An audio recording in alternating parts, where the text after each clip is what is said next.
But the name makes people buy them. Right.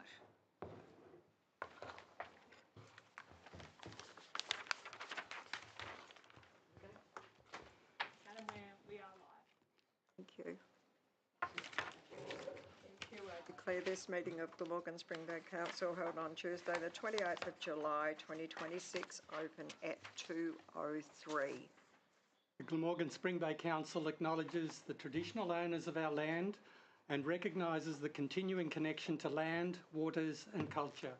We pay our respects to the elders past and present. Thank you. I welcome councillors and staff to this meeting. Please be advised that the meeting is being audio and visually recorded. Ask that all attendees remain respectful and considerate of others, and advise that offensive, defamatory or threatening language or behaviour to those present or listening is not acceptable. Agenda item 1.1 is attendance. In attendance we have all councillors are present. Deputy Mayor Simons, Councillor Rob Churchill, Councillor Neil Edwards, Councillor Kenneth Gregson, Councillor Jenny Walker, Councillor Robert Young and Mayor Arnold. In attendance we have the Acting Chief Executive Officer, Mr Shaw, has taken some well-earned leave. So Mr Ron Sanderson, our Director of Works and Infrastructure, is acting in the role of CEO for this week.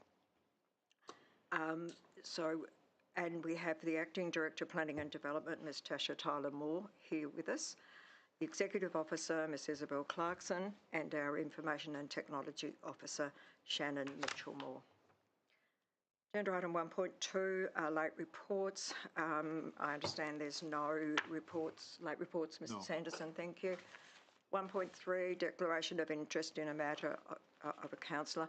It was remiss of me not to mention that we have 3 members of the public in the gallery.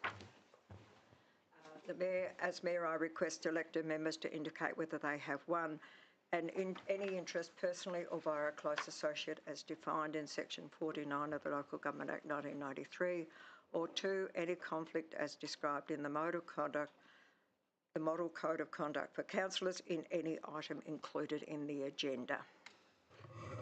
Maybe 8.2, very tenuous, but... Thank you, Councillor Edwards, thank you. Agenda item 2.1 is the ordinary meeting of council. There is a recommendation on page 6. Councillor Walker. Thank you. I'll move that the minutes of the ordinary meeting of council held on Tuesday 23rd of June 2026 at 2:03 p.m. be confirmed as a true and correct record. Thank you. Is there a seconder? Councillor Young, thank you. I'll put the motion. All those in... No. I'm going to speak to that. I beg your pardon? I'm going to speak to the ordinary meeting of council. Councillor Gregson, you will have to move the microphone closer to you. Well, in actual fact, it hasn't worked. It hasn't worked for about 3 or 4 months, so I can't see the benefit of this here. Thank you. Well, you need to speak up then. Thank you. So, do we have to have these here if they don't work? I beg your pardon? Do we have to have these if they don't work? Obviously not. No. So when they do work... So please... Point of order, Madam Mayor. Please talk. The electronic expert is not here. Sure. Okay, and I'd just like to speak to the 2.1. On page 39, in the electronic version, it noted that Councillor Young had moved a motion to delete the reference to the short stay accommodation, and that was lost 4-3. And then I moved an amendment which was lost for a seconder, which is recorded, and then Councillor Churchill moved a foreshadow motion to adopt the recommendation as stated in the recommendation. That hasn't been recorded. Thank you.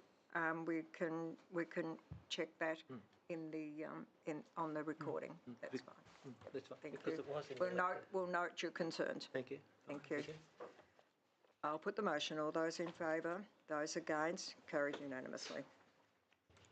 Agenda item 2.2 is the date and purpose of workshops held. There is a recommendation on page 7. Councillor Young. I move that council notes the information. Seconder? Seconder? Councillor Walker, thank you. I'll put the motion. All those in favour? Those against? Carried unanimously. Thank you. Agenda item 3 is public question time. Agenda item 3.1, there are nil responses to questions on notice. Agenda item 3.2, there are some responses to questions on the 23rd of June. Mr.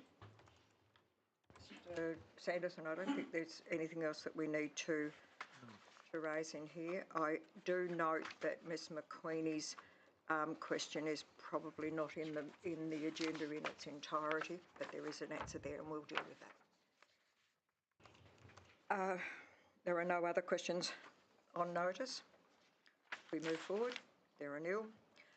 Questions without notice. I know I have Mr Waiminga to speak and I believe Ms McQueenie. Thank you. Mr Waiminga, would you? Ladies first. Ms McQueenie, would you like to?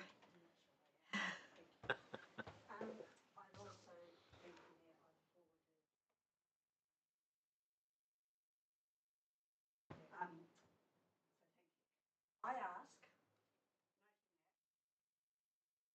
agenda discussion about the current Tryburn Marina strategic development options, the unanimously endorsed tourism and cultural hub project, and the East Coast Test Tourism Raceway. Note that council was a stakeholder but not a partner in the work as outlined in the governance of the project. The community remains largely unaware of both these plans. North Council's limited role and ECT's closed blueprint consultation. Noting that, why was my June 2020 question to Council not published in this question? Can Council please confirm that it will ensure that meaningful open community consultation with its proposal or other strategic projects to inform councillors' own strategy setting and decision making role? Please publish the question in its entirety. Blueprint has been developed. That's my question. Thank you. I think at this point the only thing we can do, Ms McQueenie, is take it on notice for you to actually work through your questions. Thank you. Thank you. Thank you very much. That's your questions, Ms McQueenie. Thank you, Mr Waiminga. My name is Andrew Waiminga from Wichino, just one of 18 representatives against the proposed sale of 50 BT Avenue, that is item 8.1 on today's agenda. Many other representatives would have also liked to be here today to witness how this long-festering controversial proposal will be dealt with. The timing of council meetings during working hours means that they clash, of course, with work, school and family commitments. And the long trip needed from the far end of the realm to the hallowed headquarters in Tryburn is a further forbidding factor. We are very fortunate indeed that the live streaming of this meeting, noted again in today's agenda as being important, will allow many of those representatives to follow proceedings closely from home or work. Question 1. Can Council confirm that this important live stream is indeed working correctly today, as it has utterly failed to live stream at least 5 times in the last 7 months, and has recently even stopped recording the full meeting? And in view of such abysmal success rate, why does a recent Council Information Technology report in May 2026 agenda boldly states that there is nothing to report? First question, and if you could answer that first, we'll move on to that. So in terms of I can give you a slide.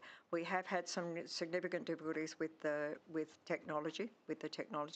Some of the technology in this room is quite old, and it's not compatible with some of the newer platforms that we can do. The staff we have put some money in the budget for this coming year to actually improve our live streaming capacity. Council is fairly relaxed that this over time will happen. I'm sorry? Council is relaxed that since December it hasn't worked, but We're not. I think that's unfair, and this section cannot be a debate section. I'm only answering your question, Mr. Waminga.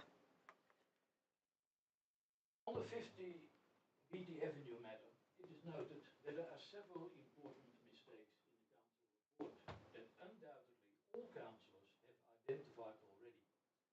Further, the independent report commissioned by council is not free of considerable error and appears to reach certain conclusions that would be highly contestable. A great shame that this report was not made available prior to representations being invited. Councillors that have diligently read all the representations and are now well aware of the acute stress, anxiety and unnecessary cost caused by council's action and, more importantly, inactions by dragging this issue out for 15 long years, really should only have one question to answer before making a decision. Question 2. Could I please ask the Mayor? The Mayor ask each individual elected member at the table today to momentarily look deep into the heart and then answer this simple question. If they themselves would have owned a property in the sealed plan of subdivision adjoining and or benefiting from the reserve or public open space status of 50 BT Avenue since the subdivision was created in 1967, would they honestly now vote to sell a much appreciated and ever appreciating asset on the basis of inaccurate, incomplete and unconfirmed information in order to fund a massive cost blowout of planned improvements to a playground elsewhere, always keeping in mind that golden rule: do not do unto others as you would not want them to do to you. Thank you. The question is quite long, and I am not able to provide you with an answer at this point. As you know, the matter is on the agenda, and some of the issues that you've raised, I'm sure, can be addressed. We have statutory obligations in relation to sale of council-owned land, and those statutory obligations have been followed. I take your point that it has been ongoing for many years. Thank you. Councillors, we'll move on. Agenda item 4 is the Planning Authorities section under Regulation 29 of Local Government Meeting Procedure Regulations 2025. As chairperson, I hereby declare Council is now acting as a planning authority under the provisions of the Land Use Planning and Approvals Act 1993 for section 4 of the agenda.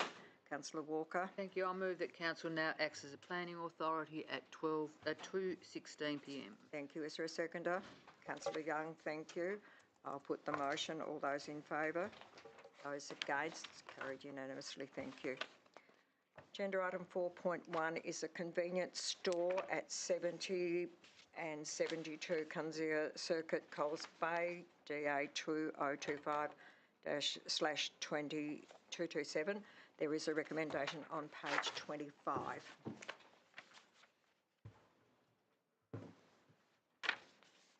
Councillor Churchill, thank you. I move that pursuant to section 57 of the Land Use Planning and Approval Act 1993 and the Tasmanian Planning Scheme, DA 2025/2227 at 70 and 72 Kunzia Circuit, Coles Bay, CT 179042/4 and CT 179042/5 for a convenience store (supermarket) be approved with the following conditions 1 to 22. Thank you. Seconder, Councillor Young. Councillor Churchill, do you wish to speak to the motion? Can I just flag that I welcome Mr James Bonner to the council meeting? Thank you. The report seems to me to be very complete. There's only one note that I made to myself, and that was on page 23 of the hard copy of the agenda. The response in the first box there, the second paragraph, I think, is supposed to read, the planning scheme does not consider the economic viability of a proposal. Yes. There should be a not in there, I think. Through you, Mayor, yes, that is correct. Thank you. Churchill. Thank you. Thank you. Speaker for the motion, against the motion? Comment? Councillor Yeah, fine. Gregson? On page 22 of the hard copy, under the first paragraph, under the planner's response, the potential number of vehicles accessing the development has been calculated in accordance with the New South Wales Guide to Traffic Impact Assessment for a 477 metre square GFA convenience store. It is noted that the New South Wales guidelines are used and therefore is not a Tasmanian equivalent. How does that really apply to Coles Bay here when you're applying something from New South Wales? Mr Bonner or Ms... I suppose what I'm trying to point out is that the traffic assessment uses the New South, through you, Mayor, I apologise, uses the New South Wales RTA guidelines, because that's basically the only document that they've got to utilise. How relevant to Coles Bay, and I might defer to the acting CEO for that, I don't think is particularly relevant considering the population profile, but it is a document that has been used by the traffic impact assessor.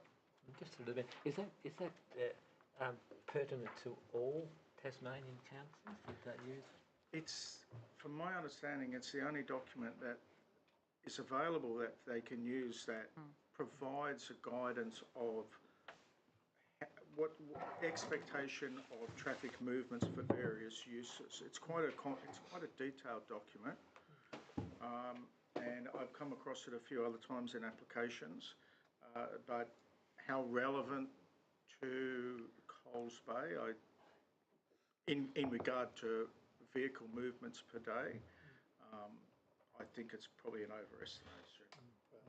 Just my second. Sanderson, do you wish to add anything No, it's to just, that? if through you, it's just a measurement of performance criteria, and this is the only basis that seems relevant for this. Whether it's pertinent for the local areas, it's questionable. It's just you have to have a performance evaluation using some measure, and this is the measure chosen.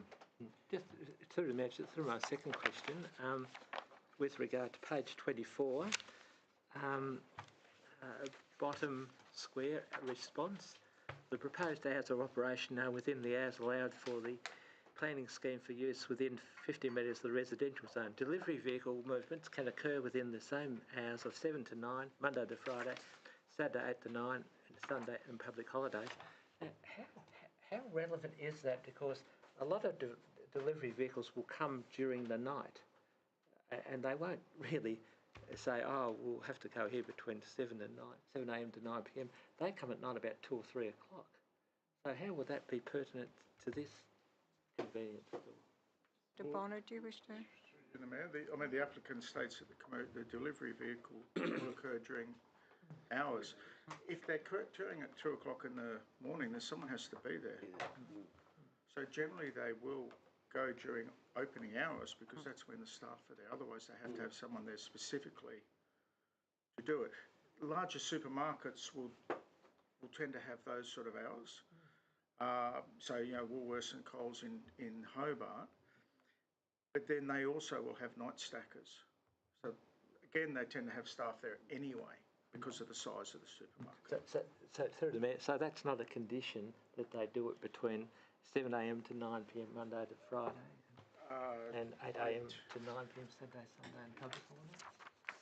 So condition 4 of the recommended permit includes permitted hours of operation, including the delivery of goods, are to occur between 7 and 9, Monday to Saturday, and 8 to 9 p.m. Saturday. Sundays are public holidays. Yes, that's what I thought it was That's actually in your agenda, councillor. Yes, I'm just reaffirming that because I think it's pretty impractical because I know the people that deliver up the East Coast, they come about 2 or 3 o'clock to Morris's.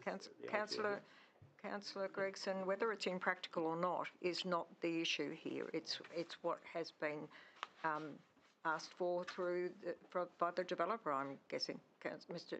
Bonner. Yes, Mayor. The developer has proposed Those hours. Yeah, thank you. Thank you. Councillor Edwards, then Deputy Mayor. I will actually agree with Councillor Gregson. Oh, really? Yes, everything there. Please note that. Note that down, it's amazing. Only on the first part.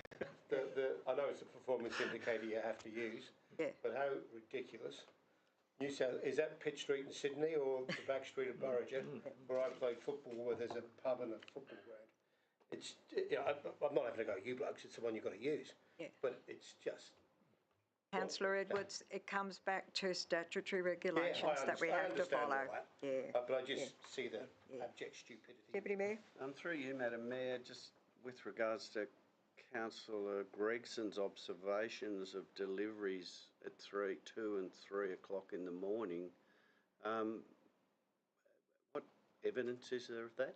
Well, when we were living at 34 Franklin Street, which is exactly opposite Morris's store, there was a continued delivery between 2 and 3 in the morning. We hear the flashing lights, the noise and everything like that.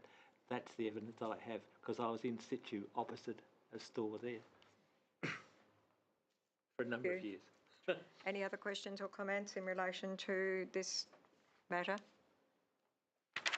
Nothing further? I'll put the motion. All those in favour? Those against? Carried unanimously. Thank you. Where are we? Mayor? Thank you, Mr Bonner. Under Regulation 29 of the Local Government Meeting Procedure Regulations 2025, as chairperson, I hereby declare council is no longer acting as a planning authority under the provisions of the Land Use Planning and Approvals Act for Section 4 of the agenda. Councillor Walker.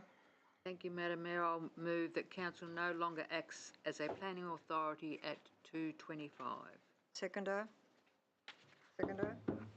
Councillor Gregson. I'll put the motion. All those in favour? Those against? Carried unanimously. Agenda item 5 is the financial reports. I note that Ms Tuck is not on the screen today so that we could live stream this council meeting. If councillors have any questions in relation to the financial reports under this agenda item, they will be taken on notice by Mr Sanderson, the acting CEO. There is a recommendation on page 32? 31. Sorry? 31 of the hard Thank you. Councillor Young, thank you. Madam Mayor, I move that council receives and notes the financial reports as attached to this report for the period ending 30 June 2026. Thank you. Is there a seconder? Deputy Mayor, thank you. Any questions or comments in relation to financials? Can I just note too, in the body of the report, that it should be noted these are interim statements and are subject to adjusting transactions that may occur at the end of each financial year. Councillor Churchill, your question. Yes, on page 30 of the hard copy, second paragraph from the bottom, the 12.7 million there is in brackets indicating negative. I think those brackets shouldn't be present on that figure. If someone could check that out for me, I think I'm right on that. Yeah. Sure. It only puts us out by about 12 million. Thank you. I'm sure Mr Sanderson will deal with will speak to Ms Tuck about that. Thank you. Any other questions? Deputy Mayor, thank you. Just with regards to the notice we got in our rates, I've had a few ratepayers ask me about the breakdown of what your rates fund, And while I've answered them as best I could, the two questions I've actually had are about what the governance breakdown is and perhaps a more general explanation of what that is. And the other was corporate services. I've had 3 or 4 people ask me about those two things, and I'm wondering if it would be helpful in our next agenda if we had just a little brief summary of those 2 items. I think the other categories are pretty self-explanatory to most people, but perhaps not those 2. Thank you. Thank you. Take that one on notice. Councillor Edwards? I'll just add on the same topic. I've had a number of people come to me about the rates, saying theirs have actually gone up about 10%, even though I emphasised that the council kept their rates minimum. But there was considerable disquiet from a number. Like, unfortunately, there are things out of our control. That message still doesn't seem to be getting across. Councillor Young? Madam Mayor, it may be that the message is not getting across because our rates notice is, contrary to my raising the issue at least 6 times in the past, inadequate, because it does not say government taxes X dollars. If it was my business, I'd run and say X dollars rates, Y dollars government taxes, then I put a total payable. So it is would be abundantly clear that we're not the author of much of the increase. Also, it's important to note that in the document that was sent out, that council has no control over those levies. That's been made clear. Yeah, but it's called levy, and it's a whole lot of introduction hoo-ha. It needs just government taxes X, but I think not a whole lot of writing. Councillor Young, I think also it's important for our narrative to make it clear that council only receives the general rate. That's what forms the part of our budget. The other parts of the budget. It is true, Madam Mayor, but it is not clear. Most people look at the bottom line and most say... Most people in our municipality Councillor Young, can't read. Please don't be argumentative, Councillor. Most people look at the bottom line, the $2,000 or whatever the fee is. They don't look at the figure of the general rate. Just through there. Councillor Gregson? With regard to the zero... To the what? With regard to the zero increase in rates for instance, residential and commercial, quintessentially we have the Office of Value General revalue most of our properties throughout this municipality. So therefore, that's a percentage of that increase in land value. So therefore, it's effective an increase, really. Councillor Churchill? If I could just make a comment on that issue that Councillor Edwards raised, and I think I did make it at the last meeting when the budget so forth was brought down. Those people, because we increased the fixed component by $100, the people on lower rate levels, percentage-wise, are going to be much, much more impacted as a percentage than those on higher rates, and that may help to explain some of it. These weren't lower rated. But yeah, I understand your point. Okay. Thank you. If there's nothing further, I'll put the motion. All those in favour? Those against? Carried unanimously. Thank you. Under item 6 is the section 24 meeting. 6.1 is the Coles Bay Committee. There is a recommendation on page 34.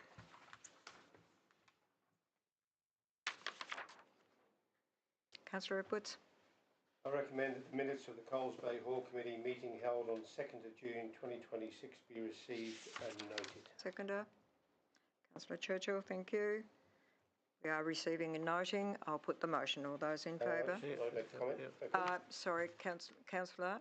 Yes, you can make a comment, but we're only receiving and noting these minutes. A comment I'd like to make is it's so sad to see a great community up there work so hard to do everything in the Coles Bay Hall and build the community and do great things. And you read through their commercial use of hall. Unfortunately, red tape dictates And then the next one is, all the way through red tape and bureaucracy, stopping fantastic community things they're trying to do, which all cost money for them to get a permit and then get a ticket, and it is ridiculous. Absolutely. And we, as a council, it's all very well for us to say state government, we need to fight back. We have been, And we councillor. need to fight back strongly We have been. and let the ratepayers know we're fighting back, Sure. because it's bloody ridiculous. Accept that. I'll put the motion. All those in favour? Councillor, Yeah, fine. With regard to the hall, in past reports, there has been a reference to the opening of the new annex. Does anyone know when the new annex is going to be opened? Councillor Churchill, do you have any idea? Yes, if I may, through you, Mayor. Yes. It has been done, and the community elected to do it as a community event. Being on the committee, they did ask me if I wished to attend. I think also the Mayor may have been invited. I was invited, but I think I had You had something else a on, because personal I think I commitment, actually yes. phoned you Because it was about on the weekend, I think. So, yes, they've had that, and Yeah. it was a great community event, and it actually demonstrated how good that improvement to that facility is, and how much it is likely to be used. It was quite an event that they put on. Yes. Thank you. Thank you. There's nothing further. I'll put the motion. All those in favour? Carried unanimously. Thank you. Tasmanian Seafarers Memorial Committee meeting the 31st of March. There is a recommendation on page 37. Councillor Edwards. I move that the minutes of the Tasmanian Seafarers Memorial Committee meeting held on 31st of March 2026 be received and noted. Thank you. Seconded, Councillor Walker. Thank you. Thank you. Just have a comment. Yes, Councillor Walker. I can't find it at the minute if it's in there, I can't remember, but I just wanted to make comment about Kath Ferguson, Yes. who started the Seafarers Memorial, and her dedication to it, who now has resigned from the committee after many, many years. And I just wanted to acknowledge the work that she's done, and I hope it continues on. Thank you. Well said. If I may make a quick comment as well. The Seafarers Committee is now moving out of it, Section 24, and is being undertaken to be run by Rotary. And they have a committee together now with Graham Alfredson, who is another founder of the thing, overlooking it, and Kath overlooking it. So it's going to go into community hands rather than council. So this will be coming to council at some point? At some stage, yeah. At some It's just- stage. it's just going on at the moment. So. Just discussions at the moment, right. Councillor Gregson? Just through the Mayor, can I ask Councillor Edwards a question? Is that the Seafarers Memorial, or is it the... Councillor Gregson, I can't hear what you're asking, Councillor Edwards. I'm just asking what is pertinent to the moving out of Section 24 and placing it in the hands. It's a Seafarers Memorial, is it? Okay. Now, just to my question, I'd just like to, page 36, the top paragraph, despite the event's success, there were more dignitaries on stage than attendees in the audience, raising concerns that the event may have lost its original purpose. I did attend that event, and I was not of that opinion. It was a horrendous day with increasingly windy, so therefore it was transferred from the memorial to the Tribunal Hall. That may have reduced numbers, but it was still well attended, and I'd like to really question that. It was. They were counted. They were counted. Yeah, I was there. I know you were. Yeah. So was I. Yeah. Councillor Edwards and Councillor Gregson, this is not, it's not a debate session. No, and also, just with regard to the attendance, I'd just like to ask the committee, what's a quorum for the committee? Because there seems to be 3 members here and 3 members. That's more than I can tell you, Could I and refer that's that to entirely up to Councillor the council, the committee. Yeah, can I? As I understand it, under Section 24 guidelines, it has to have at least 1 council member there, and that is enough to make the quorum. Really? Thank you. I'll put the motion. All those in favour? Those against? Carried unanimously. Thank you. We'll move on to agenda item 7, information reports. 7.1 is the Acting Chief Executive Officer, Mr Shaw's report. There is a recommendation on page 40. Councillor Young. Madam, I move that council notes the information. Thank you. Is there a seconder? Seconder? Councillor Walker, thank you. Councillor Young, do you wish to comment? No, I don't wish to make any No. comment. Any questions or comments in relation to this matter? I do. Councillor Walker, was that you? Yes, yeah. Yes, if I may, Madam Mayor, events and community partnerships, it's really pleasing to see that the build-up of what our council is now starting to do for the communities. Yeah. Because I know, I mean, I have said over the last few years we've dropped the ball on community, and it's nice to see us picking it back up again. We have a very good community development team of 2. Yep. But they are working very closely with the community on a number of projects. Yeah, no, it's pleasing to see. I agree with you. Councillor Gregson? Right. With regard to the council's Facebook page. The what, sorry? With regard to the council Facebook page, you know, Yes. with the dissemination of information, with the forthcoming upgrade of the council website, would it not be pertinent to also have those events on the actual website, so people can just go to the website and have a look straight away? I think in some cases they are, Councillor. But not all. With all those ones there, it'd be really It's handy. more than I can tell you. That would be something that the officers involved in that side of it, probably including Ms Mitchell-Moore as the IT person, will have a role in. So that's all something that can be taken, and I'm sure Mr Sanderson will make a note of that. Thank you. Anything further? Nothing further? I'll put the motion. All those in favour? Those against? It's carried unanimously. Agenda item 7.2 is the Director of Works and Infrastructure, Mr Sanderson. The recommendation is on page 44. Councillor Walker, Thank you. seconded, Deputy Mayor. Yeah, I'll move that. I'll move that the Director of Works and Infrastructure report be received and noted. Thank you. Questions or comments, Councillor Walker? Yes, to say that on page 44, grant funded the Tribunna Tomorrow Vickery Street upgrade, causing a few angst within our elderly people, but it's going to look fantastic when it's done. So a little bit of patience is required, and I'm sure they'll be appreciative once it's done. I did speak to a couple of the workers a couple of days ago. I did suggest that I could probably put my handprint in the fresh concrete, and the Mayor was here. That it might add a community touch to it. Any other questions or comments? Councillor Gregson? Just on page 39, it's got here just halfway down, a significant portion of the June was dedicated to the preparation and development of the grant application for the Commonwealth Disaster Ready Fund. That is in reference to Ready Fund number 4. We can't get, of course, we have a Ready Fund number 3, which we were successful, or council was successful. So I'd just like that to be included, number 4. Sanderson, are you able to? Yes, through you. It's definitely number 4 that we've applied for, but which page are you on? Just here. Hang on. 1, 2, 3, 4. Please. Page number? Page 39. Yeah, that's a different. That's a different report. Okay. That's the CEO's report. That's the previous one. It's up to date, Madam Mayor. Anyway, just noted there. That's just because we didn't want to get mixed up with number 3 and number 4. That was all. That was all. Right. Fine. That's fine. All right. Just a little one. Yeah, page 39 was in the Acting Chief that's- Executive Officer's report. Yeah, no, I realise that now. Thank you. Yep. Thank you. Any other questions or comments for Mr Sanderson? Nothing further? I'll put the motion. All those in favour? Those against? Carried unanimously.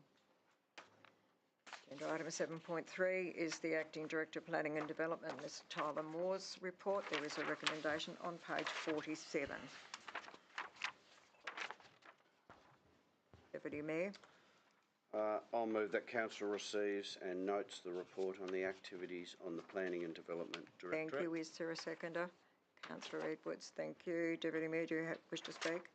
Just through you, Madam Mayor, to Ms Tyler Moore.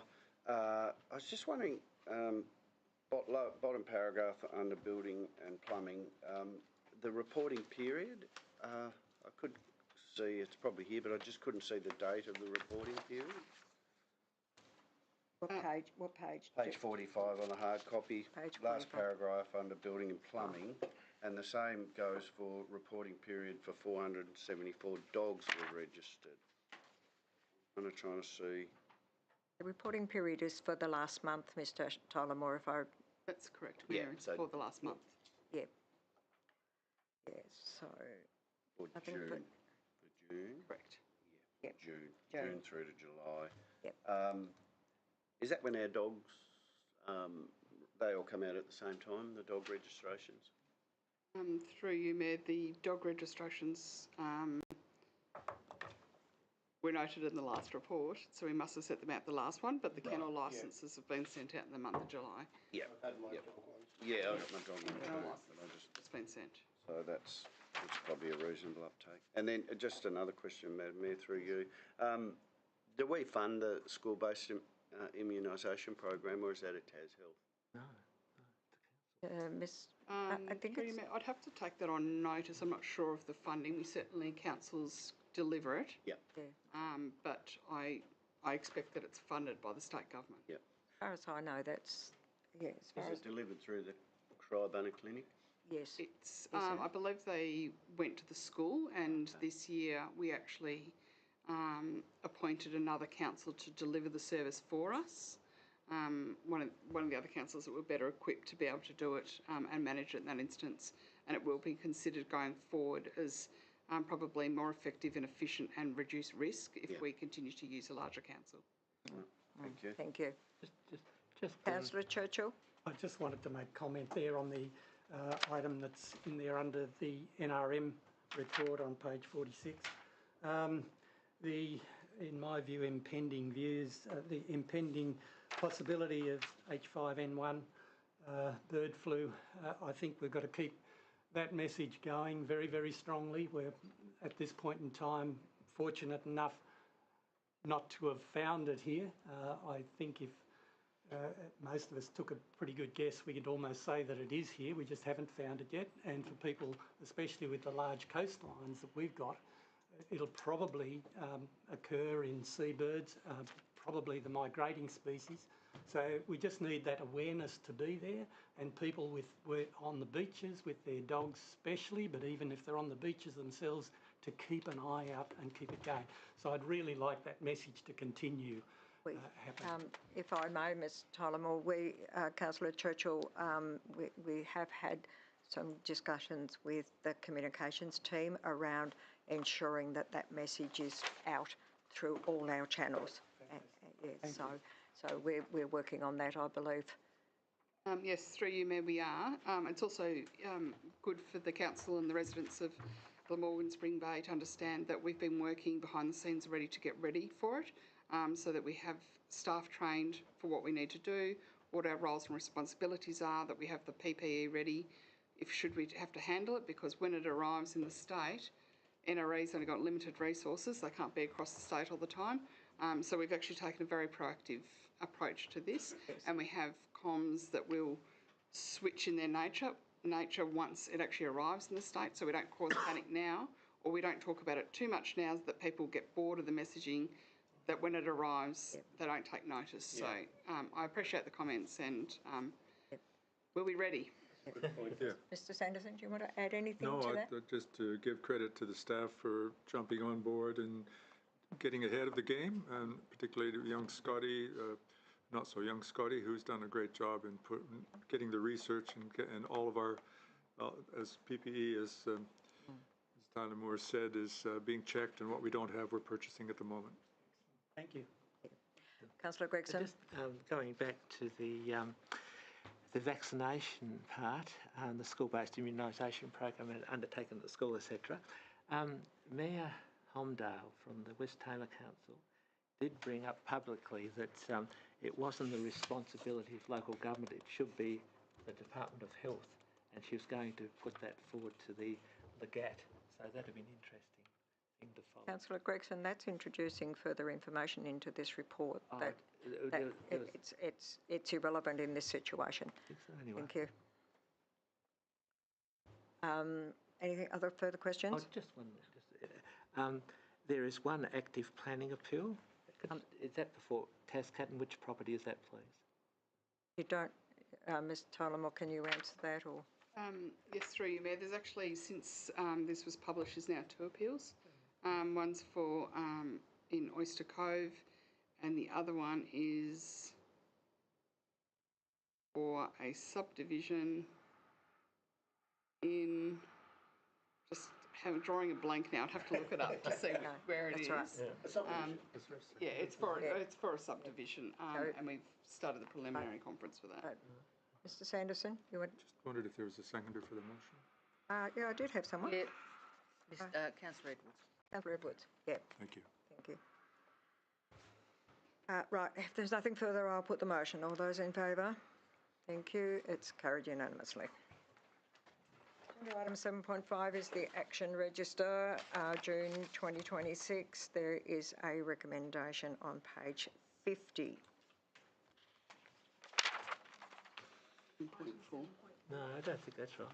Miss 7.4. Mr. Brown, has it not, Madam Mayor? 7.4. What did I do? Did I miss? 7.4, I think. Sorry?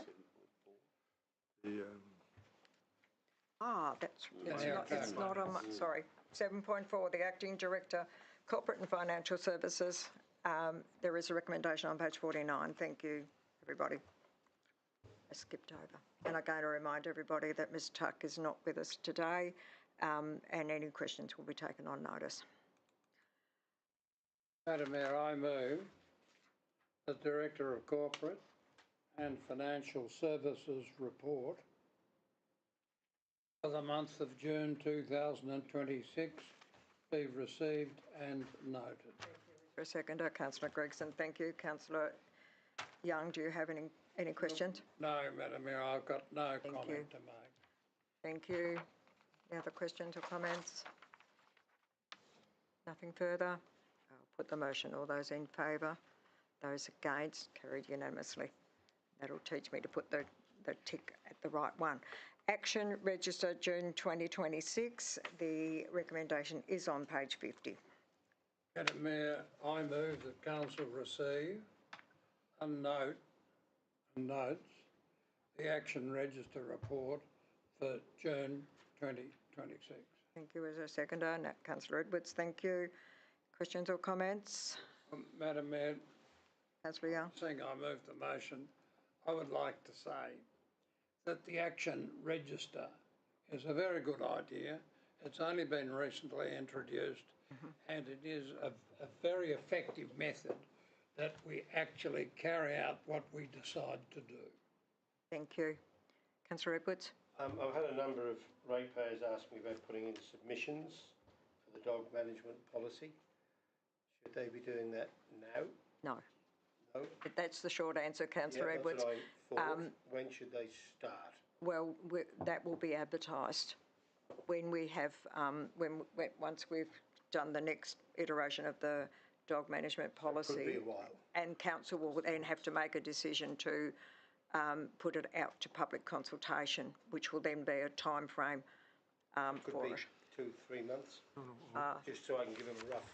Mr Sanderson? the intent is to have it to council meeting in August for approval to go out for consultation. Beautiful.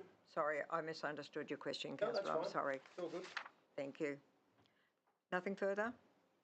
I'll put the motion. All those in favour? Those against? Carried unanimously. Thank you. Move on. Officers' report requiring a decision is 8.1, the sale of the Beatty Avenue land.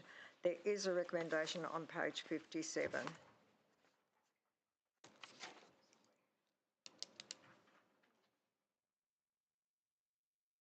Councillor Walker, thank you. Thank you. I'll move that Council, having considered the objections lodged following public notification of its intention to dispose of the land at 50 Beatty Avenue, Bicheno, CT 62307/50, resolve under section 178 of the Local Government Act 1993 to proceed with the disposal of the land after either A, no appeal is instituted during the period available to the objectors for making appeals, or B, if an appeal is instituted, the discontinuation or dismissal of that appeal. And 2, serve notice in writing of its decision and applicable appeal rights upon all objectors within 7 days after its decision. Is there a seconder? Councillor Edwards, thank you. Councillor Walker, do you wish to speak to the motion? I'll reserve, thank you, Madam Mayor. Reserve, thank you. Speaker, Councillor Young, for or against? Madam Mayor, I don't support the sale, and that means I won't support this motion. And the reason is mainly philosophical. I can't find any legal reason in the documentation produced that prevents us from being able to sell, although there are many opinions expressed along those lines. I haven't been able to see any foundation for those opinions. But that land's been vacant for many, many, many years. It does require a bit of work for council to keep the grass down. It does mean that occasionally some rubbish will have to be removed. But if I owned land upon which I built a house around that vacant lot, I would be sorely disappointed after so many years that it was sold, and thus bring it subject to an application to this council for approval for the development of even one, let alone multi-dwelling construction on the lot. I think it's one of those things where the status quo should remain. Councillor Edwards? You seconded, I'm asking you, do you wish to speak? Right, okay. Councillor Churchill? Yes, Mayor, through you, I have a few comments that I want to make, out of which there's some questions to come, if that's all right. You better put the timer on me today. This has come back to council a number of times, as we all know. The history's all there for us. But in September 2025, when this came to the council, I asked questions at that point about the difference between a reserve and a public open space, not realising the significance of my question at the time, until we now have further information, which perhaps only brings that question back again. So that will be a question, but I'll put that to the acting director in a little later.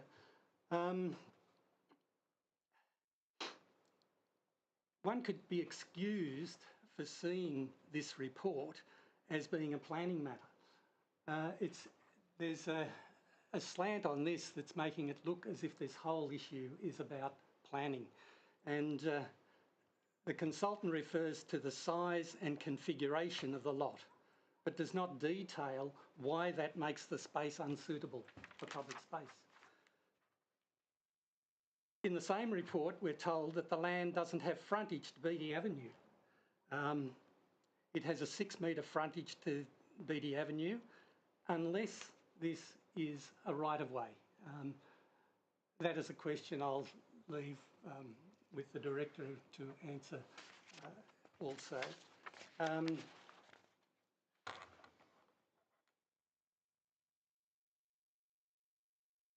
Another statement that's made in there, it says formalising the site for public use would likely erode surrounding residential amenity.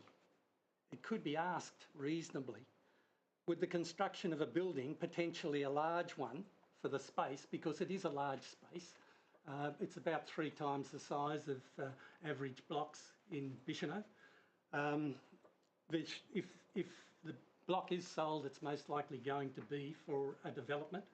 That development will be quite large. It's pretty hard to argue that that won't change the amenity for the immediate neighbours, of which there are 8, 9, 10, something like that, backing onto this green space.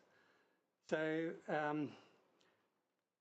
and I guess one of the big things from my point of view is that if we do not keep this open for public use, we've chosen to ignore 18 representations which have been respectfully presented against the council's disposal of this land. No representations were received in support of the sale of this land. We note also that it came to council in January 2017, and there are 2 councillors in the room who voted against the sale of it at that time. So it makes me wonder what's really changed when that has been open space in some form for over 60 years. So I guess I then come to the questions that I wanted to ask, and I'll do that through you, Mayor, to Ms Tyler Moore. The access, can you tell me if that is a right-of-way or whether that is the frontage to Beatty Avenue? Through you, Mayor, it's not a right-of-way, it is just part of the parcel. So it has a 6 metre wide frontage. I think the reference through the report about it not having frontage sort of came a little bit from the reps as well, acknowledging that it's not an ordinarily fronted property, but yes, it does have frontage. It's not a right-of-way. It forms part of the site. Right, but it does have frontage, and it is 6 metres. It does have frontage, so and it's quite accessible. It's quite accessible, and that's also obviously relevant if there were later development on the site. The site does have frontage.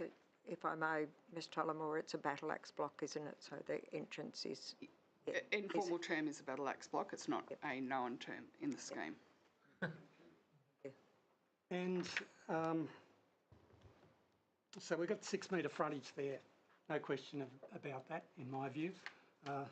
The public open space question versus reserve, would you be able to assist me in the difference between those 2 terms? Through you, Mayor, the open space is the notation that appears on the title. With respect to reserve and open space and the differences, it goes down a number of different legislations and what's referred to. So this is public open space. It's got the zoning of residential, which is the same as that around it. The notation on there doesn't prevent sale of the property. It's just noted that it's public open space. Reserves are more commonly appear, such as riparian zones, coastal frontages and their reserves, and they often are associated with Crown. So why this one changed, I'm not clear. I couldn't find the information on that. But before the council today is the current title, which says public open space, which does not prevent its sale. If it were to put up sale, council would need to remove that notation as in preparation for the sale. Thank you. And I don't know whether the councillors are aware or picked up on the folio plan, but on the folio plan it clearly shows that when council received that land, it was a reserve, right? Which, in my view, what I see as a reserve is something more normally would be about environmental issues, and there's no reason why that couldn't have been used for that purpose at that time. It doesn't appear to me that this block was ever put there accidentally. It looks to me, being probably the largest lot in the whole 50-odd of that development, it wasn't just put there for no reason at all. It was either put there as a necessary component of the requirements to do that subdivision, or it was put there through the goodness of the developer. It'd be nice to think the latter, but the former is probably the truth. That reserve was removed from it in 2011, which was 1 year after council received that land. So council decided to remove that reserve at that time. 3 years later, around about, I think it was 2015, it was then the public open space notation was applied to it. So this has had a changing status, if you like, over the whole period that council's had it. So it's been from a reserve to no notation for several years, and back to public open space. It's been to council for sale for public open space, and you say in your report that it was resolved not to be sold at that time, and now it's coming back to us again. And another question that I have, and this is not a technical question, but a question that I ask in terms of why is it there? If we look at the 3 photographs on page 115 of the attachments, there are 3 photographs there. You got that? Mm-hmm. Would you be able to explain to me the bottom photograph on the left, please, and why it is in there and why it is used? Through you, Mayor, these attachments are part of the independent planners report, yes, so it wasn't. Council hasn't put them in. Right. My assumption, and it is an assumption because I didn't write the report, is that the top photo is of the site broadly, looking out, open plan, and the photo beneath that, which is the bottom left, which you asked about, is probably the access way. And I'm happy to be corrected by someone who knows whether it's the access way or not. I agree with that. And I'd say that the third photo is demonstrating that it had a public notification as part of the process. I'm just interested in the integrity of the consultant. The photo on the left at the bottom, if you look at it carefully, for some reason unknown, it's actually been reversed. Why would that be? That photograph is looking from the outside of the block into the block, and the photo has been reversed. If you have a look at the one on the right-hand side, that's the same view in reverse almost. Why would that occur? Councillor Churchill, I'm happy for you to continue to ask questions, but I'm going to point out that I've been very lenient in terms of time frame here. Okay, thank you. But I do take the point this is a very important conversation or discussion to be having in the council chamber. So Ms Tullamore might be able to answer that last question, but I'm just not sure. I quite respect Ms Tullamore's position here, and I really, it was almost a rhetorical question, so I do apologise for that. But I'm just interested as to why a consultant would want to reverse that photograph. Does that give us confidence in the consultant, or what? And that's just along with a few other questions, really, that I have. Through you, Mayor, I don't know the actual reason. Having written documents like this myself, it may have been as simple as just a formatting issue when they tried to move the picture around. Sometimes the pictures can flip into reverse. I wouldn't think that has any influence or impact on your decision making. It's not suggesting because there is a bush on the left-hand side and a metal fence on the right-hand side, which would be misleading, because there's nothing hanging on it. I don't think there's anything sinister in it. It's probably a formatting one, but I don't know specifically. That's fair enough. I quite accept that. Now I just wanted to go to, where did I want to go to? The parts of, sorry, it's back up further. Okay, the questions around the site context assessment, which is, I'm sorry, I've just got to go back to find that.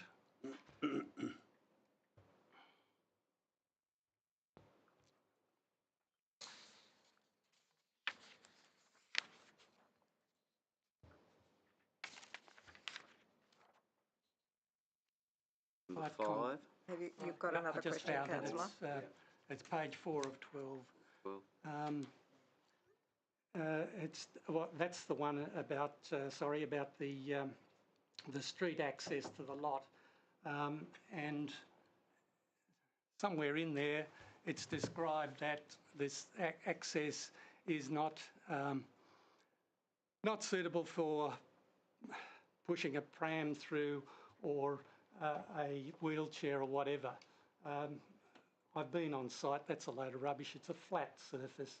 It would take very minimal amount of any upkeep to maintain that as a useful site. And, Councillor Churchill, I've yes, added another 2 minutes. I've added well another 2 minutes here.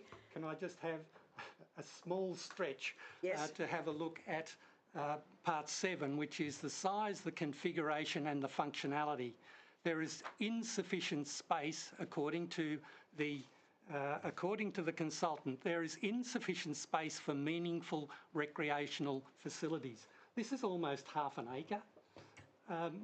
There's a lot of things that a community could do with half an acre of land. I'm not going to list them here because we all know that there are a lot of things, which could include things like a community garden or whatever.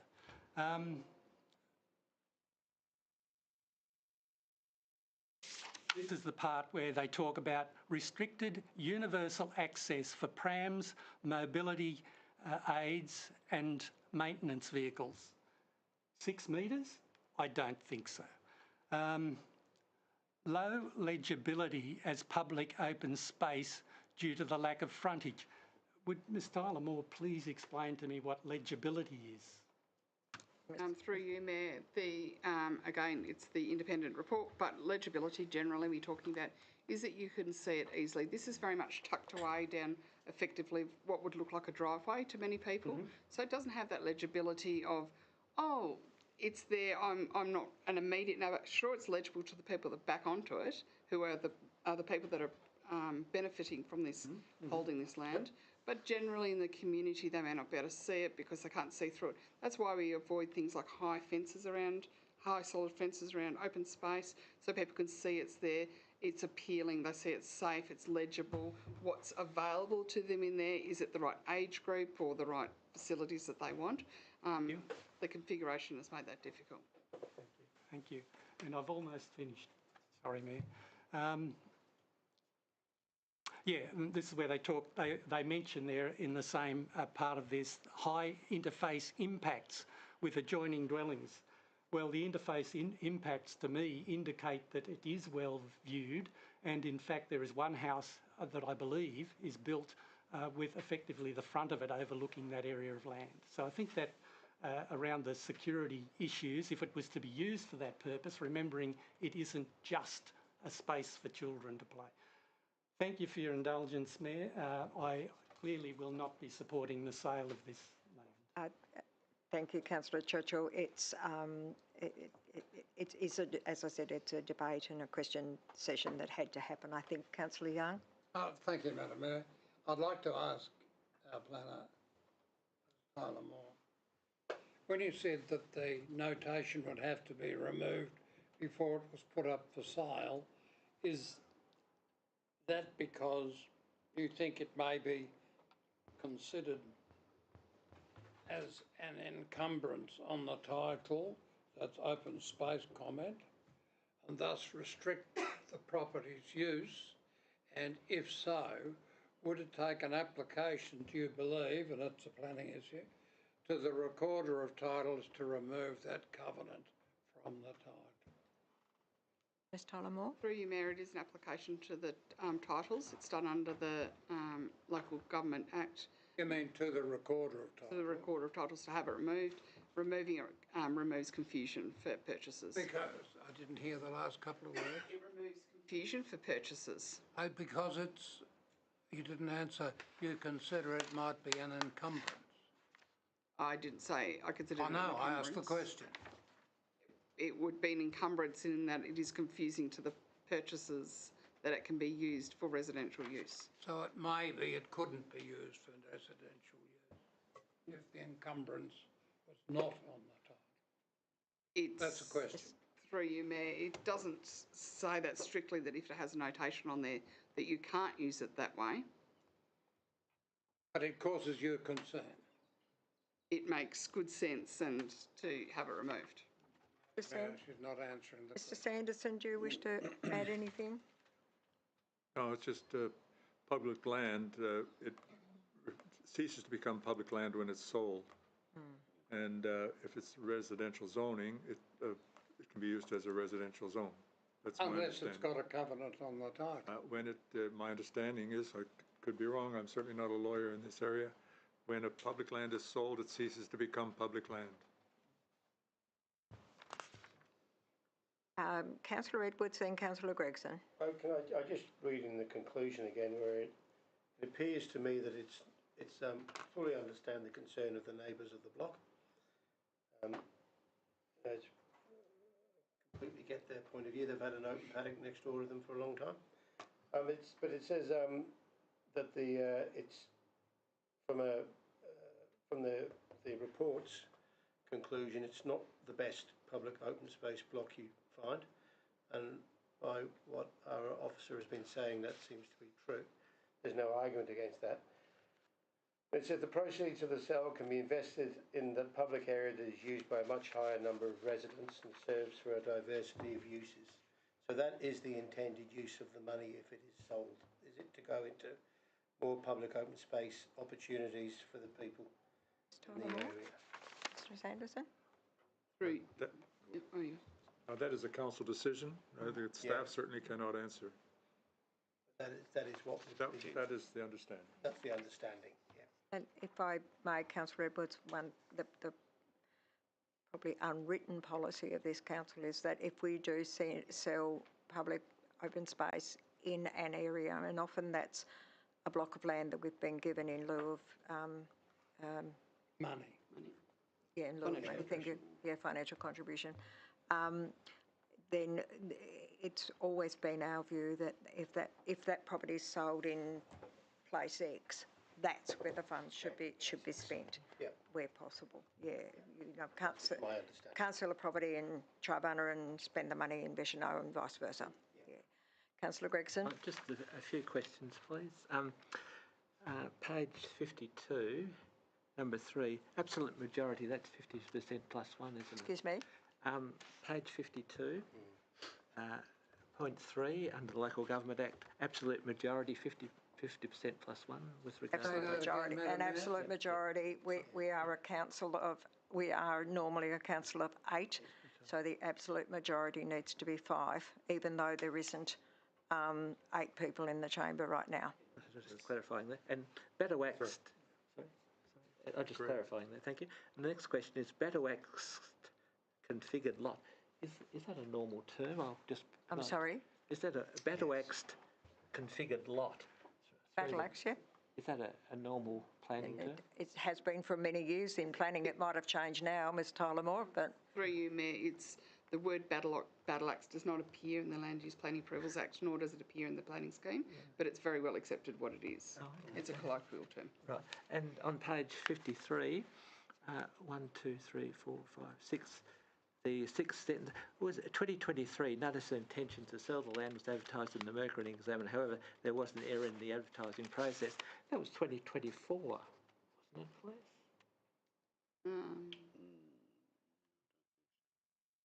Mayor, I believe it was 2023. It can be checked.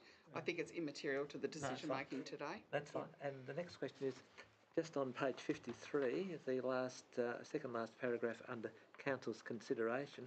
The land was not gifted by the Crown. Its transfer was a requirement of the 1967 subdivision. Can you elaborate on that, please? Through you, Mayor, it was confirmed from the Crown themselves. We contacted them about it, and the correspondence clearly states that it was meant to be transferred in 1967. I believe that's why it was so easily transferred in 2010. It's not uncommon in Tasmania, in all the municipalities, I could tell you, that there's parcels of land or roadways or slithers that are meant to be transferred to council that just hasn't occurred.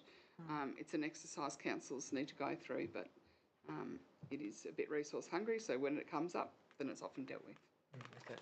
And the other one was with regard reference to Councillor Churchill. He's clarified the reserve and public open space. With regard to the the sale, this has been discussed with regard to if the sale of 50 Beatty Avenue was sold, it would go to the Lions Park Vishnu. Is that correct? Again, Councillor. Point of order, Madam Mayor, the General Manager's already said it's a matter for council to decide. I'm not, in this particular instance, Councillor, you have given the response that I would have given, so I can't see any point in accepting your point of order. I don't mind if you say it again, Madam Mayor. No, I'm just clarifying, that's fine. And, okay, that's fine. So, I was a bit confused, but through to me, I was a bit confused, but Councillor Churchill once again has clarified the frontage of 6 metres. I was a bit concerned because it said it had no frontage, that was all. So, okay, that's fine. Thank you. Councillor Gregson, can I ask a question? Do you know what a battle axe block is? Well, gee, I better not say. No, you can. It's kind of like an axe with a. Exactly. Yeah. That's why it's called a battle axe. The term's been used since the days of the Vikings. Councillor Young, thank you. Deputy Mayor Simons, I believe you. Yeah, I haven't got a lot to say, but a lot of it's been said. There's a couple of things. I have every sympathy for the surrounding residents of the lot in question. But what I do fall back on is, and it's written within our documents here today, and it basically says council must consider the value of open space to the broader community and consider investing in land that reaches and benefits at the benefit of many people. Unfortunately, that piece of land doesn't benefit many people. It benefits the surrounding neighbours, and they've had the amenity of that for a long time, which has become a right to them. And it only has practical access to the people that live around that lot. It has the 6 metre driveway, which makes it not visible for all the reasons that are in the report. So it is in effect not a very good piece of open public space for anyone other than the people that live around it. And if I apply my duties as council and then as a councillor, I've got to consider the value of open space to the broader community, and to me that doesn't tick the box that it appeals to the broader community. So I will support the motion today. You were sorry? I will be supporting You the will motion. be, thank you. I think everybody has spoken. Councillor Walker, do you wish to close debate on this? Yes, thank you, Madam Mayor, I would. This has come to council many times, as we know, over the years, and has had representations very similar to what we've received this time again. I have, like Councillor Simon, sympathy for the surrounding people. However, if it is so valuable to the community, why hasn't the community put in a community garden over the years? Why hasn't the community? This is just a question, but this not necessarily to be answered. But yes. Why hasn't the community been proactive in they're proactive in trying to save it, but for what? For just the surrounding houses. How much can I just ask a question, if yes. I may, through you to Ms Tyler Moore, if she can answer it, if not, how much does it cost council and the ratepayers to keep this land? Like, we pay rates on it, do we, or? No, we don't pay rates on public open space. No. Land tax? Is it land tax? Land tax, not, yeah, not rates, and the maintenance of the land. which would be minimal. Yes, which is very minimal. It's a perplexing one because it's quite a motive for the community, and it's quite a motive for us as councillors as well. You know, we're going to be damned if we do and damned if we don't. So, and what I need, we were aware, councillors were aware of this coming up again some time ago, and if there was no appetite then for this, back then, we should have put it on the back burner and left it, but we didn't. It's come to us. We have to make a decision. And as I said, we're going to be damned if we do and damned if we don't. So there are lots of land parcels within our community, whether it's public open space or not, that we need to dispose of. Not because we're money hungry and grabbing it, but what's its usefulness to the community. The money's more useful to the community than what the land parcels are, in my opinion. So in saying that and hearing myself talking, I will be supporting this today. You will be. Thank you. So you've closed debate. I've closed debate, Madam Closed debate, Councillor. Thank you. On that basis, I'll put the motion. All those in favour? Councillor Edwards, Councillor Walker, Deputy Mayor Arnold. Those against? Councillor Churchill, Councillor Young and Councillor Gregson. The motion requires an absolute majority, so it's actually lost, isn't it? Yes. It's the motion is lost for the want of an absolute majority. Okay. So that's correct, Mr. Sanderson, isn't it? Thank you, Councillor Walker.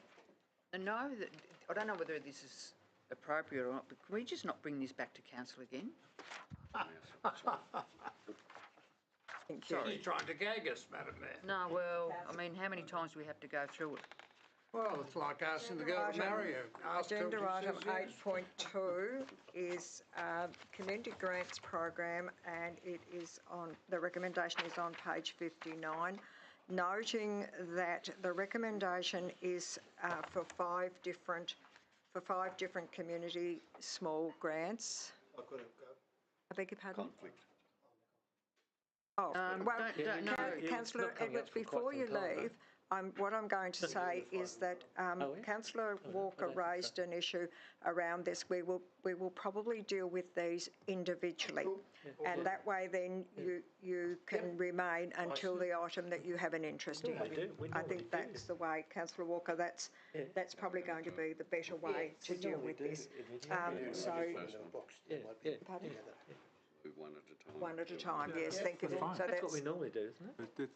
We do normally have them one at a time, but this was done like this for an easier way to do the documentation in the attachments. But everyone has to have their say on each. Excuse me? Everyone has to have their say on every individual. Yes, exactly. Yep. Yeah, so we will do it. So, Councillor Walker, do you want to start with the first one? Oh, okay. Yeah. I mean, yes, I will, thank you, Madam Mayor. okay. And I appreciate the fact that we can do this separately because we need, because each one, if I may, has its own. They're very different applications, and also we all have something we may want to say with regards to it. So I will move that council approve a community small grant of $476, 67, there you go, and 50 cents to the Spring Bay Suicide Prevention Network for the East Coast Scarecrow Trial Mental Health Week program. Thank you. Is there a seconder? Deputy Mayor, thank you. Councillor Walker, do you wish to speak to the motion? Yes, I just can't wait to see the scarecrows. I beg your pardon? I said I can't wait to see the scarecrows and seeing them get blown all over the road. I have to agree with you, Councillor.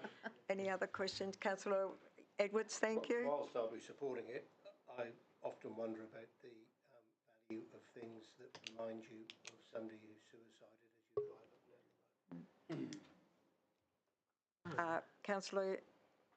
Councillor Gregson, did you have something? Yes. The Spring Bay Suicide Prevention Network is a fantastic organisation.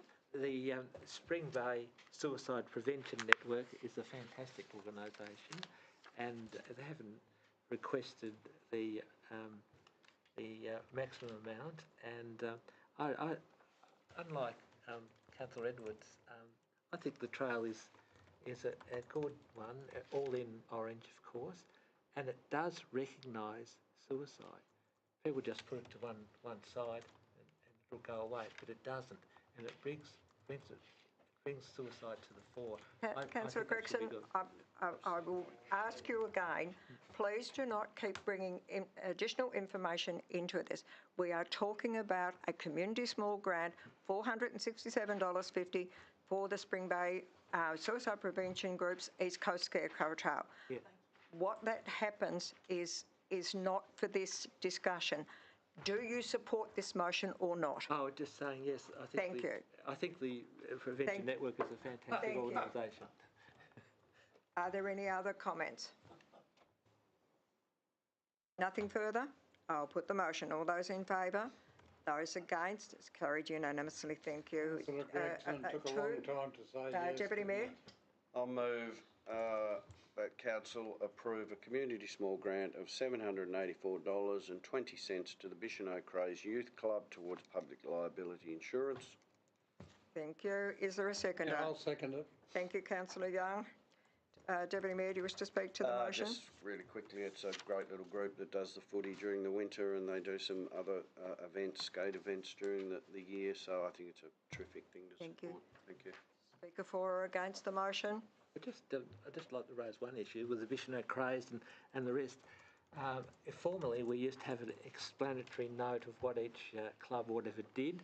I think that should be reintroduced because we've just got it here in a block, and it's meaningless if you don't know the background. It's in the attachments, Councillor. But it should be. It was always here. We don't have to go to the attachments and come back because the agenda is open for everyone. They don't necessarily go to the attachments. Just Madam Mayor, it's a hazard I'll of put the every motion. attachment. It takes too long to read it all. exactly. Yeah, no, I'll it put should the be here. motion. All those in favour? Those against? Motion's carried. Thank you. Number 3. Thank you. Councillor Walker? Thank you, Madam Mayor. I'll move that approve a community small grant of $1,000 to the Bicheno Community Men's Shed towards public liability insurance. Thank you. Is there a seconder? Councillor Young, thank you. Councillor Walker, do you wish to speak to the motion? Yes, I do actually. What is shining a great light, and it does it all the time, is that most of these small community grants are going towards insurance. Public insurance, And absolutely. that's unfortunately the way of the world now.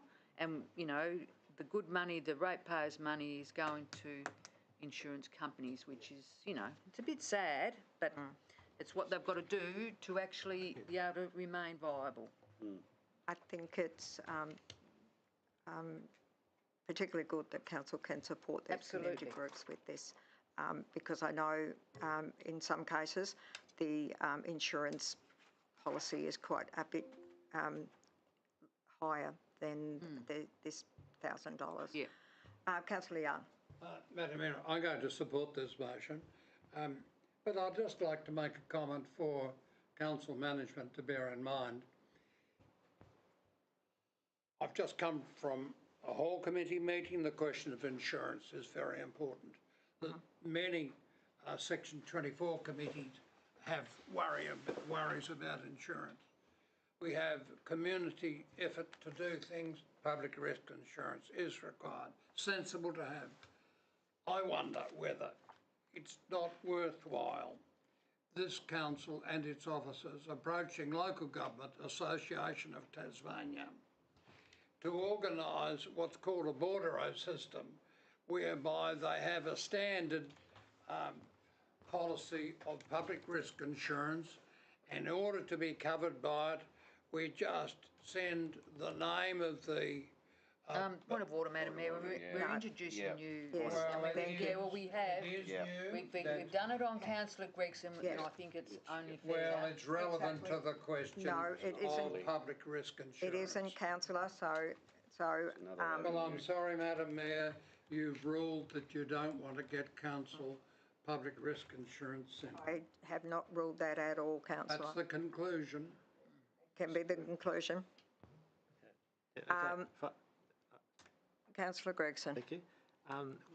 Just with the all public liability, including the Bicheno Community Men's Shed, it's imperative that each individual corporation, or they may not be incorporated, has public liability just in case there is an accident. And it causes very, very enormous problems in the future. So public liability is quintessential for this Community Men's Shed, Bicheno Craze, etc. So Absolutely, councillor. You won't get any argument from me. And this council went through quite an exercise a number of years ago in relation to actually being able to provide public liability insurance. We did there was a large report from our brokers at the time. I know it's been raised on numerous occasions by other councils as well with the brokers. Deputy Mayor? Just through you, Madam Mayor, just for councillors, the actual insurance bill for the men's shed is $2,800, and it's not just public liability, it's property insurance, it's blanket insurance cover, which would involve some public liability, and it's also associate members insurance, so it's not just public liability. Exactly, thank you. Nothing further, I'll put the motion. All those in favour? Carried unanimously, thank you.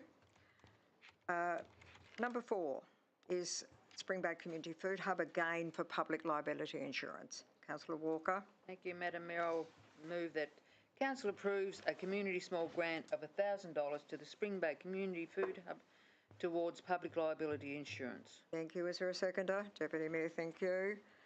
Do you wish to speak to the motion, Councillor? No, thank you, Everything's Madam been Mayor. said. Councillor Edwards, do you wish to speak to the motion? Only that saying, some years ago, we talked about public liability. I know it's been investigated a number of times, and it's just a terrible cost. It's been investigated. If it could be all combined. It's been investigated several times by LGAT and our other organisations. If there's nothing further, I'll put the motion. All those in favour? Those against? It's carried, noting that Councillor Young is out of the room, so that is 6. Agenda item. Councillor Edwards Excuse is me. leaving. Councillor Gregson, I'm actually chairing this meeting. Thank you. Number 5. Councillor Somebody else can have a go. Walker, thank you. Oh, Deputy Mayor, thank you. I'll move to approve, the council approves event support funding of $2,000 to the Winter Challenge for the multi-sport event, together with the provision of wheelie bins as in-kind support. Thank you. Is there a seconder? Councillor Churchill, thank you. Noting that Councillor Edwards has declared a conflict of interest in this matter and has left the room. Deputy Mayor, do you wish to speak to it? Just it's nice to see this event continuing and managing to grow, and I'd like to think we're helping seed that, so it's just nice to see those multi-sport events on the coast. It's good for the community. Thank you. Councillor Churchill. Just a question that I have. The organisers of this event, I do continue to have some concerns about these larger events and the bodies that are organising them. Now, this particular event, I'm not saying I won't support the application, but what I am trying to work out, and there's a couple of other events like it we see across the year, the organisers of this event give us an address in Sandy Bay. Now, there's no reason why they couldn't live in the community also. I recognise that as well. But what I'm interested in is, are these organisations, are we scrutinising them closely enough? Are they making profits out of this that are being stashed somewhere, or are some people being paid that are within the organisation, but they can still label it as not-for-profit, which is what, there's a fair bit of that going on these days, where we know people are being paid enormous amounts of money or inappropriate amounts of money for their contribution and turning it into an industry. So I just want to, I'll keep bringing this back while ever I'm on council, which isn't for very much longer, but I just think it needs to be looked at a little more, and perhaps we can do that through our application processes. Yes. I know the Winter Challenge is held in Orford because of the venue and the terrain that they're able to use. Councillor Gregson? Right. With regard to the Winter Challenge, it's I think they've also applied last year. Is that correct? It's annual. It is annual. But they have applied for funding last year. I'm sorry? They have applied for funding last year. I don't know. No, it might be in the report. I don't recall seeing it. No, that's fine. It's just that it's a for-profit organisation, and I'm of the delusion that when you're a for-profit organisation, fair enough, you can have one grant, but then again, after that, it's up to you. That's private enterprise basically, And how long do we have to supply the same old people with the same funds year after year after year? That's the question I'd like to answer. But that probably, and also the provision of wheelie bins, how much would that cost, please? The what, sorry? The provision of wheelie bins, it's got 2,000 plus the provision of wheelie bins. I can't, through you, I can't answer that specifically, but it's more than just wheelie bins, I thought. It was, if you, it's a permit fees, I think there's some more things than just wheelie bins. Okay. So but wheelie bins themselves, No, can you give me the aggregate? No, I cannot now. No, I can take that on notice and get back to you, but that would... No, I assume that's not recyclable, Mr. Anderson. Mr. Sanderson. No. Thank you. Yeah, that's fine. Thank you. Thank you. Can I just ask, oh, sorry. Yeah, Councillor Walker, I'll come back to you, Councillor Churchill. If I may, Madam Mayor, you know, yes, we these come to our community, come to us every year.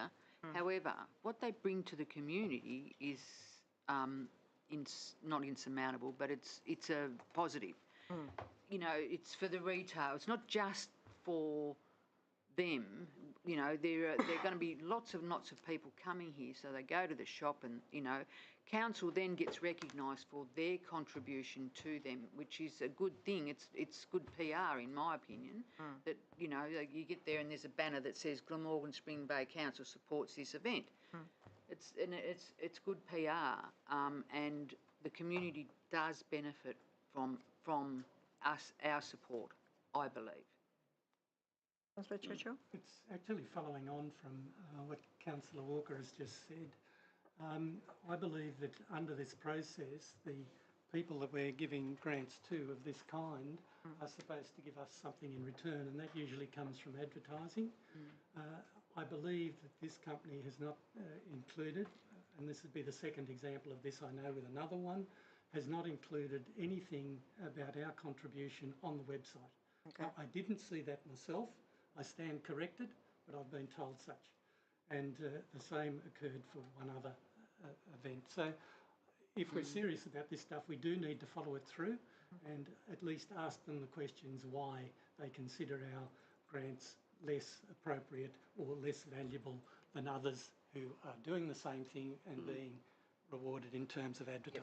Thank you. We can follow it up there. Yeah, we can. Yeah.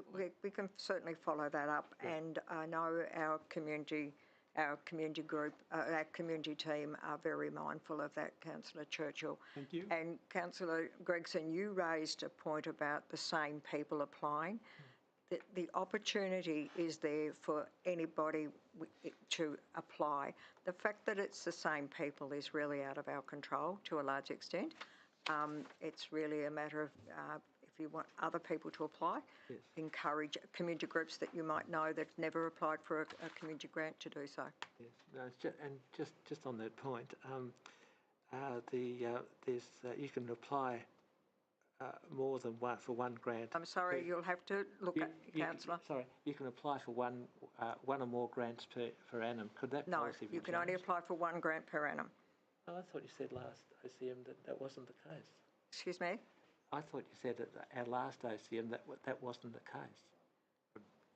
I'd have to look at the policy. I don't know. We generally don't encourage more than one grant application from one group, from any one group. Because I did point out that one applicant at our last OCM was applying twice, and I said transfer it to the next financial year. But I think that was timing in terms of the financials rather than an actual 2 grant applications. Could you just check that, please? Yeah, that'd be good. Thank you.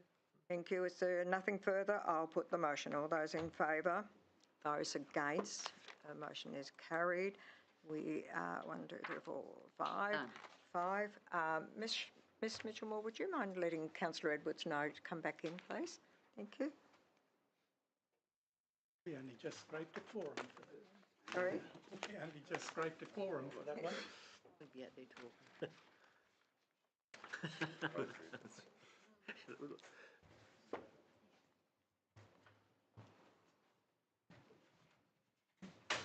Madam Mayor, I'm coming back, not because I had a conflict, I just took a break.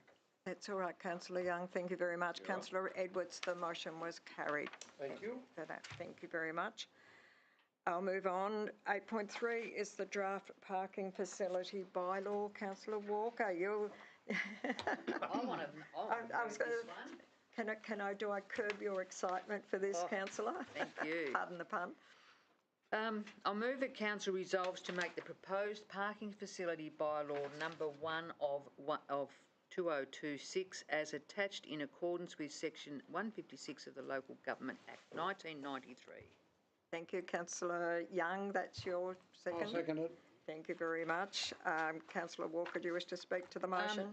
Only to pay my most humble gratitude is that now that might be a little bit of an oxymoron, but I'm very, very grateful for this to take place. I've been talking about a parking bylaw for many, many years and was always told it's too hard, can't do it, costs too much, whatever. But given the fact that we have now situations, not only here in Tribunna, but in all our small communities, in the busy periods, sort of inappropriate parkings, and making it very, very hard for our local people to access the chemist, the post office, the supermarket. This is going to be a good thing. You know, especially here in Tribunna with Maria Island booming. So I do appreciate the work that's been put into this, and thank you, Mr. Sanderson. Thank you. Councillor Young, as the seconder, do you wish to speak? Nothing to be said. It's a damn good bylaw. Deputy Mayor, you indicated. No, No, thank you. Councillor Churchill. I just wanted to ask, it's almost with an assumption that the immediately affected community for these areas where we're going to have parking signage and the like, presumably the local community will have a say about where those signages go and what parts of them are under the time zones, etc., and the disabled parking areas and the like. Will there be community consultation around this, or will that be just made as an operational? Through you, several parts to that. Firstly, you'll notice there are many signs already in place. We have no right to enforce any of it. I've been trying to avoid running over. I know, but quite seriously, we have, for example, even signs like reserved at the marina. We have no authority to kick anybody out if they're, you know, we have people that pay $6,000 a year for a berth, and yet we can't stop somebody else parking in their berth, for example, in their spot. That's one example. Another one is, say, at Spring Beach or any other beach where you can't have somebody parking overnight or whatever. You can have reserved. So it's not just in front of a shop. It's more broad than that. Yeah. And we have put up the signs as council officers, for example, have 15 minutes in front of the butcher, for example, 2 hours across here. Just, that's what we thought. And if there's any issue, the only issue we've had is one operator in, when we asked businesses in the various towns, the one person in Orford said they didn't want a sign to preclude longer than 2 hours for an evening meal, okay? So we could maybe consider that and say certain hours. But the answer is this will go out to public consultation, and obviously people have the chance. But if anybody does have a question, they can obviously talk to council. But the initial thing is we would put it on based on traffic things that we see as appropriate. Thank you. Thank you, Councillor Gregson. Right. Just with regard to the draft parking facilities bylaw, I did point out to Mr. Sanderson that I was under the impression that, and our text did illustrate that it goes to a standing committee of the Legislative Council. Has that gone before the Legislative Council? The procedure, through you, Mayor, is council firstly makes a formal motion passed by absolute majority to make a bylaw. The next you'll see, then it has to have a regulatory impact statement, and we've done both in one meeting. It can be done two, but one follows the other. Once that, if presuming council ticks off on the regulatory impact statement, that then goes to the director. The director, they look at it. They've already seen a draft, by the way, so they've already seen it. So they will then the director will send the thing back to council with a certificate. Then we publicize it. There's a long process. We put it out in 21 days. People have a chance to respond. After that, we get a lawyer to say it's all okay legally. Then it goes on the Gazette, and then we tell the Legislative Council, whatever that committee is, that it's on the Gazette. Okay? So it's not for approval, it's for notification. Oh, it's notification. I just was under the assumption that when it went to the Legislative Council committee, that they called for Point of public order, input. Madam Mayor, this is a statement of law, No, it's a which is question. not It's a question. for the I council was under the to impression rise. that it went. No, that's fine. No, That's fine. It's just a process, a legal process. Bylaws are very important. Yeah. They're a legal, Awesome. yeah. That's right. That's right. And then it has rule of assent. Absolutely. Yep. Okay. That's fine. All right. Just clarification. Councillor Young, again. Councillor Gregson, can I please remind you that the questions need to be relevant to this. It's not for our officers to have to answer a legal question. So that's just it. the process. That's it. Thank you. All right. So just make So quick if comment there's, if I may. sorry, Councillor Make a quick Edwards, comment. yes, please. Just that the signs haven't gone up have made a hell of a difference already. That's all I was going to say, because the tourists think we've got people wandering around with little hats and bags collecting money, and we don't, so they nick off. So it's worked a treat already. Thank you Madam very Mayor, I'd much. ask that the gallery be asked to keep all this quiet. Yeah. It's unenforceable. It will be. It will be enforceable. It's worked wonderfully. Councillors, I'll just remind you that we are in a formal council meeting. Councillor Edwards, did you get an answer to your question? No, it was just a comment to Mr. Sanders. Thank you very much. Thanking him for his prompt work. If there's nothing further, I will put the motion. All those in favour? Those against? It's carried unanimously. Thank you. So, agenda item 8.4 is the regulatory impact statement. Deputy Mayor, thank you. I move the council authorises the submission of the proposed regulatory impact statement to the Director of Local Government. Thank you. Seconder. Councillor Edwards. Deputy Mayor, do you wish to speak to it? No, thank you, Madam Mayor. It's a piece of housekeeping, so there's no point commenting on it. Thank you. Councillor Edwards, do you wish to speak to No, it? thank you. Same, yes. Anybody else wish to speak? It's a regulatory matter. I'll put the motion. All those in favour? Those against? Carried unanimously. Thank you.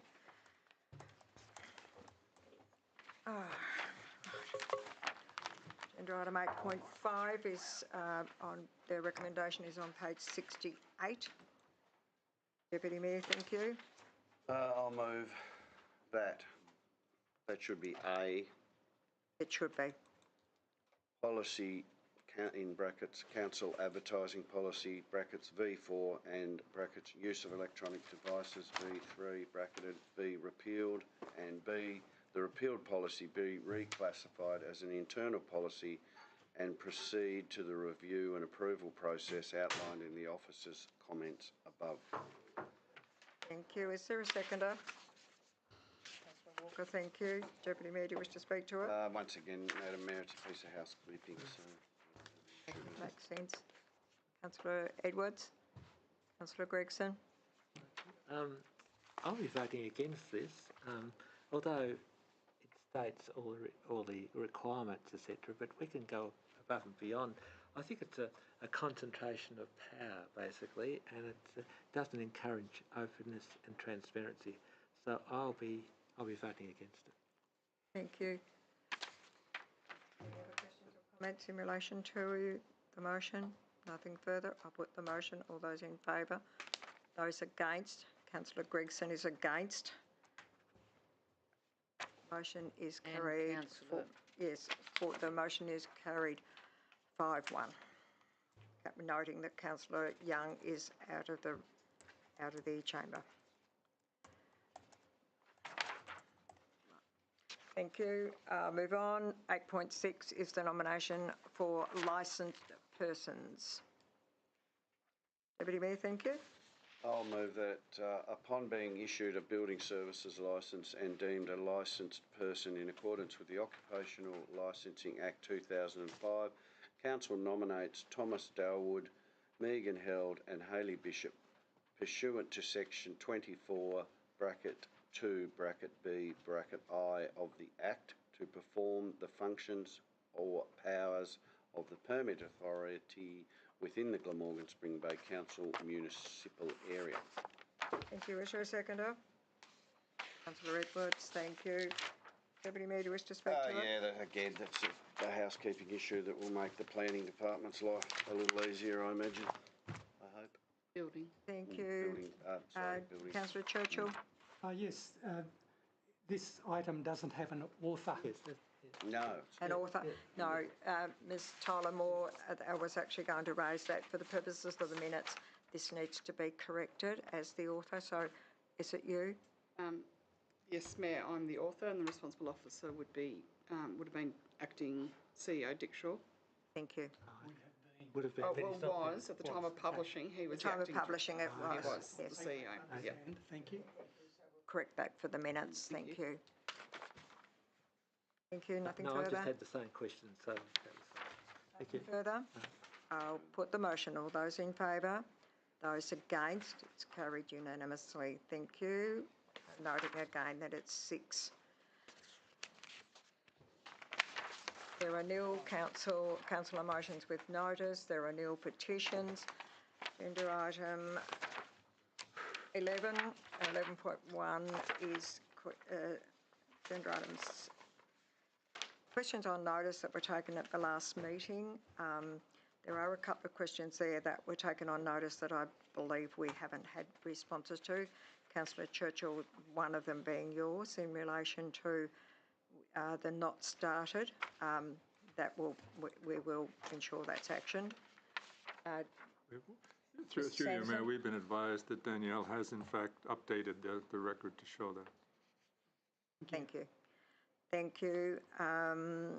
And Councillor Edwards, your question was taken on notice. That's at item 7.5. We did not receive a response. We'll follow that up. Thank you. Thank you. All good? All good. Thank you. 11.2 is questions with notice. There are none. 11.3 questions without notice. Notice we've, sorry. Councillor Walker? I noticed that we've got questions without notice in, is that a good thing? That's a question. Just being facetious, sorry. It's one of those things, Councillor, that will be reviewed when we look at a more contemporary agenda. I do, if I may, Madam Mayor, I do like it without notice, although it can be quite an arduous thing. Some things can be asked before they come to chambers. Sure. But sometimes, people like to know that we're actually doing our job publicly. Exactly. Okay. Councillor Gregson? I've got a couple of questions. I'm going to bring it round the old chestnut again. Daniel Willsmore report, when will that be ready? The what, sorry? The Daniel Willsmore report, which was the open spaces, walking, etc. When will that be available, please? Mr. Sanderson? On notice. Don't know. Yeah, that'd be good. I'd rather just take it on notice to give you a proper answer. Yes, no, I've been getting so many questions about that. Thank you. And also, Ms. Tullamore, do you know anything about that? Is the public open space, parking and cycling strategy, all of that? Yes, I do know about it, and it is an item to be looked at, but there were other priorities that have come up, but I believe it's next cab on the rank. That's why I say it's through you. It's in the mix, but to give you a proper answer, we'll have to go back. Yep. Yeah, that's fine. And also, I know there are some people in Swansea that are quite keen to see that. Right. Thank you. And also with Saltwater Creek Swansea, I know that's going to be addressed with the Disaster Ready Fund number 3, but in the interim, we're still getting quite a bit of rainfall, and it is backing up, particularly around the Tasman Highway where the culverts are, and it's going back and nearly flooding houses. So I was just wondering whether some of that debris and the vegetation can be cut so you've got a flow of water going through in the interim, because it's over a 2-year period. Sanderson?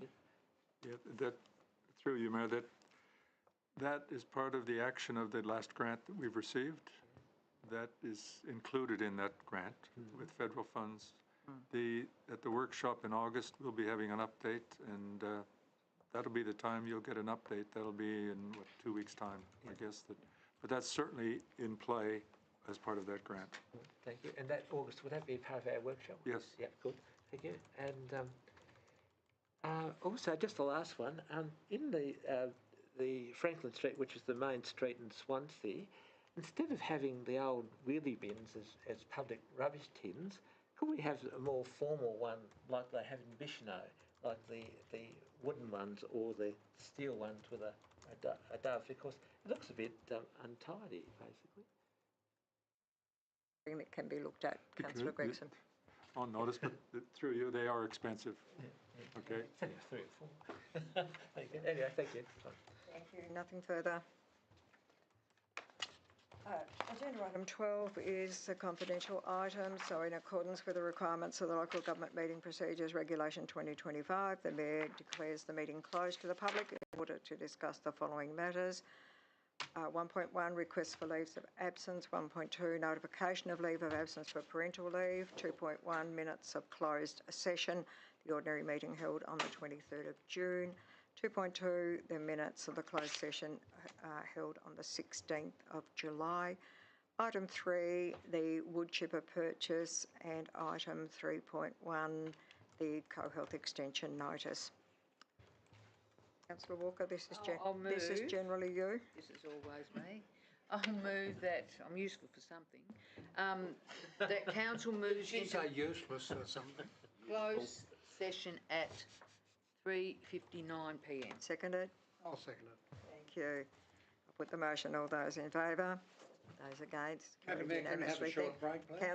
We will, councillor, but we just need to confirm that the recording has been terminated. Yeah, I've got to go. Did that make sense? No.